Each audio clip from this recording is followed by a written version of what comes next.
नमस्कार। आज आषाढ कृष्ण द्वितीया शके 1938 सादर करत आहोत ठाणे वार्ता। ठळक घडामोडी।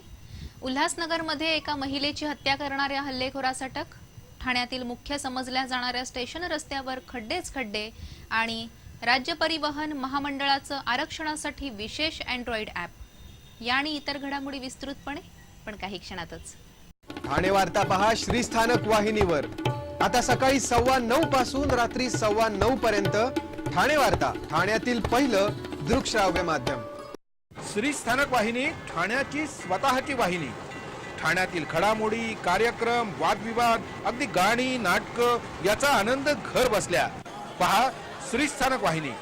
आपल्या ठाण्याचं हक्काचं व्यासपीठ श्रीस्थानक वाहिनी। ठाणे वार्ता आता संकेतस्थळावर देखील ठाणेवार्ता.com वर क्लिक करा आणि ठाण्याच्या घडामोडी जाणून घ्या। ठाण्यातील पहिलं ऑनलाईन माध्यम ठाणेवार्ता.com। नमस्कार मंडळी, दर रविवारी पाहायला विसरू नका। नमस्कार मंडळी, आपल्या प्रश्नांचं थेट उत्तर। ठाणे वार्ता पहा श्रीस्थानक वाहिनीवर।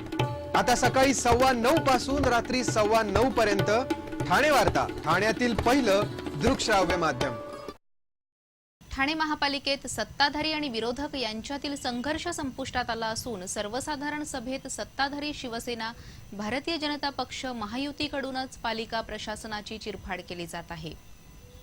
महासभेत लोकप्रतिनिधींनी विचारलेल्या प्रश्नांची टोलवाटोलवी करून प्रशासनाकडून पुढील महासभेत खुलासा देण्याचे ठेवणीतील उत्तर दिले जात असल्याचा गंभीर आरोप ज्येष्ठ सदस्य देवराम भोईर यांनी केला। नागरिकांच्या हितासाठी नेमलेल्या सर्व विषय समित्या केवळ नामधारी असल्याचा आरोप शिवसेनेच्या नगरसेवकांनी करूनही प्रशासन ढिम्म असल्यामुळे पीठासीन अधिकारी असलेल्या उपमहापौर राजेंद्र साप्ते यांनी त्या खात्याच्या विभाग प्रमुखावर कारवाईचे निर्देश दिले।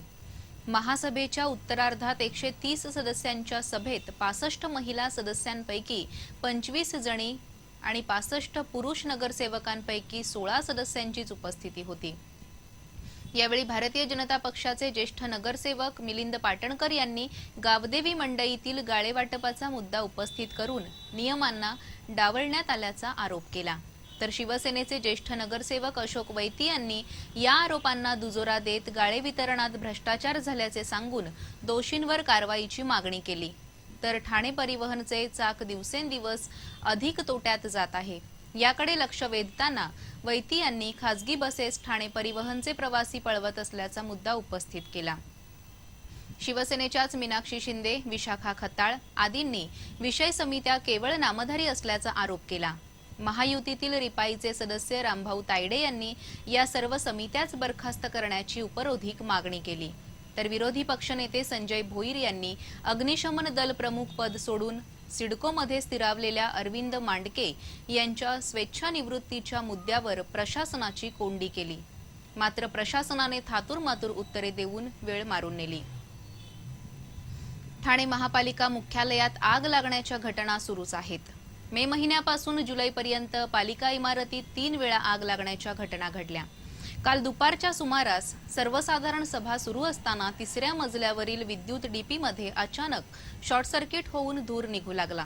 सर्वत्र धुराचे लोट पसरल्याने ऐन जेवणाच्या सुट्टीत अधिकारी कर्मचाऱ्यांबरोबरच पालिकेत कामानिमित्त आलेल्या नागरिकांमध्ये घबराट पसरली। काही महिला कर्मचाऱ्यांनी बॅगा घेऊन पालिकेबाहेर धूम ठोकली। तर आगीच्या घटनेमुळे वीज पुरवठा खंडित झाल्याने महासभा 10 मिनिटांसाठी तहकूब करण्यात आली। अखेर महापालिकेच्या आपत्कालीन पथकाने धाव घेऊन आगीवर नियंत्रण मिळवल्याने सुदैवाने हानी टळली। यापूर्वी 28 मे आणि 2 जून रोजी शॉर्ट सर्किटमुळे आगीच्या घटना घडल्या होत्या। ठाणे महापालिकेचे मुख्यालय असलेली पाचपाखाडी येथील इमारत 1 ऑक्टोबर 1985 साली उभारण्यात आली। पालिकेची मासिक सर्वसाधारण सभा सुरू असताना जेवणाच्या सुट्टीत महापालिकेच्या 3ऱ्या मजल्यावरील विद्युत डीपीतून धूर निघू लागल्याने खळबळ उडाली। तत्काळ पालिकेच्या आपत्कालीन पथकाने धाव घेऊन आगीचा भडका उडण्यापूर्वीच परिस्थिती नियंत्रणात आणल्याने अनर्थ टळला। या आगीमुळे पालिका मुख्यालयात धुराचे लोट पसरल्याने सर्वजण भयभीत होऊन पळापळ झाली। ही आग शॉर्ट सर्किटमुळे लागल्याचा प्राथमिक अंदाज आपत्कालीन पथकाने वर्तवला। महापालिकेत अद्ययावत यंत्रणा असतानाही मुख्यालयाला वारंवार आगी लागण्याच्या घटना घडत असल्याने आश्चर्य व्यक्त होत आहे। ठाणे वार्ता पहा श्रीस्थानक वाहिनीवर। आता सकाळी 9:15 पासून रात्री 9:15 पर्यंत ठाणे वार्ता, ठाण्यातील पहिलं दृकश्राव्य माध्यम. आपला परिसर स्वच्छ आणि सुंदर ठेवण्यासाठी ठाणे महापालिकेत सहकार्य करा. ओला सुका कचरा वेगवेगळा जमा करा आणि रोगराईपासून मुक्तता मिळवा. ठाणे वार्ता आता संकेतस्थळावर देखील ठाणेवार्ता.com वर क्लिक करा आणि ठाण्याच्या घडामोडी जाणून घ्या. ठाण्यातील पहिलं ऑनलाईन माध्यम ठाणेवार्ता.com. डॉक्टर आणि रुग्णांचं पिढ्यानपिढ्यांचं जिव्हाळ्याचं नातं म्हणजेच डॉक्टर बेडेकर हॉस्पिटल. आता अत्याधुनिक सोयी सुविधा आणि तंत्रज्ञान युक्त वंध्यत्व निवारण केंद्रात IVF आणि टेस्ट ट्यूब बेबीची ही सुविधा.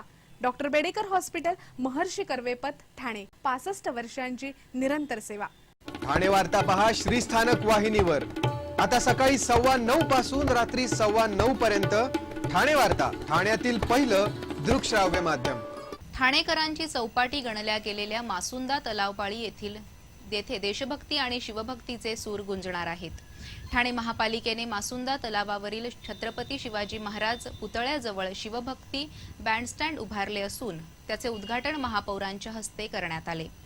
पालिकेचे अग्निशमन दल, पोलीस दल आणि नेव्हीचे बँड पथक दर 15 एकदा सायंकाळी 6:30 ते 7:30 या वेळेत देशभक्तीपर आणि शिवभक्तीपर गीतांचे सादरीकरण करणार आहेत.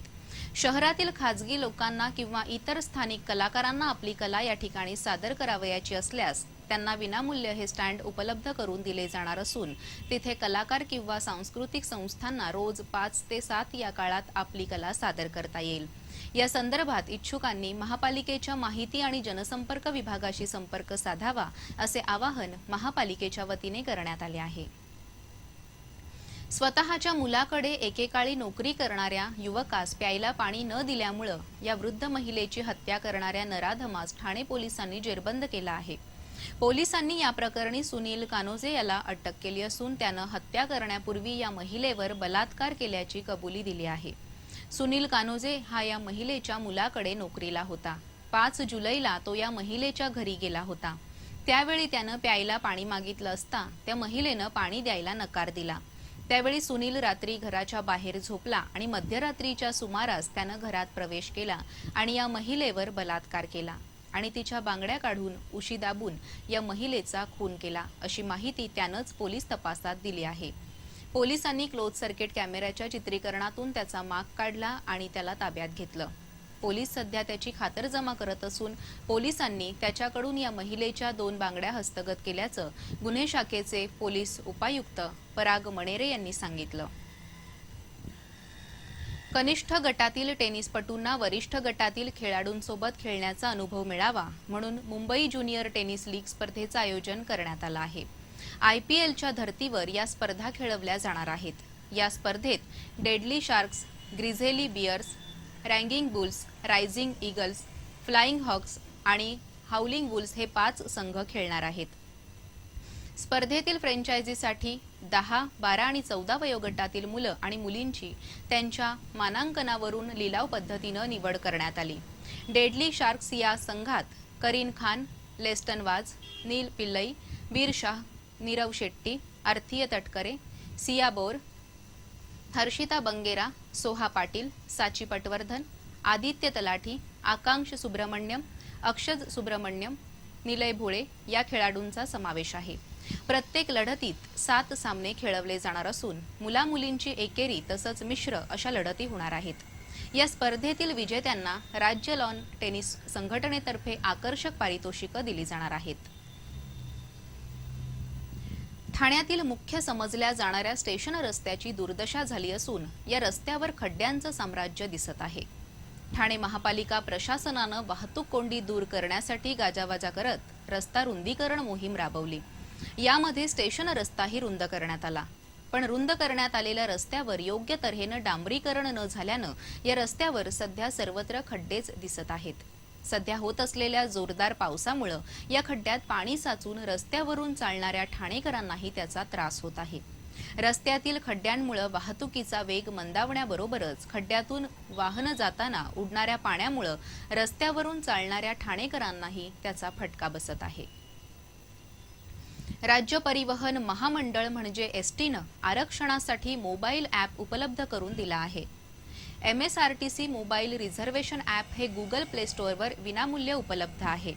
हे ॲप्लिकेशन डाउनलोड केल्यानंतर प्रथम स्वतःची माहिती नोंदवावी लागणार असून प्रवाशांना या ॲपद्वारे त्यांच्या सोयीचा आसन क्रमांक, फेरीची वेळ, बस सेवेचा प्रकार, प्रवासाकरिता चढण्या उतरण्याचे ठिकाण अशा बाबी निवडता येतील. आरक्षणासाठी नेट बँकिंग, क्रेडिट कार्ड आणि ऑनलाईन पेमेंटची सुविधा देण्यात आली आहे. या ॲपवरून कोणत्याही ठिकाणाचं आरक्षण करता येणार असून प्रवाशांनी या सुविधेचा लाभ घ्यावा असं आवाहन राज्य परिवहन महामंडळाच्या ठाणे विभाग नियंत्रकांनी केलं आहे.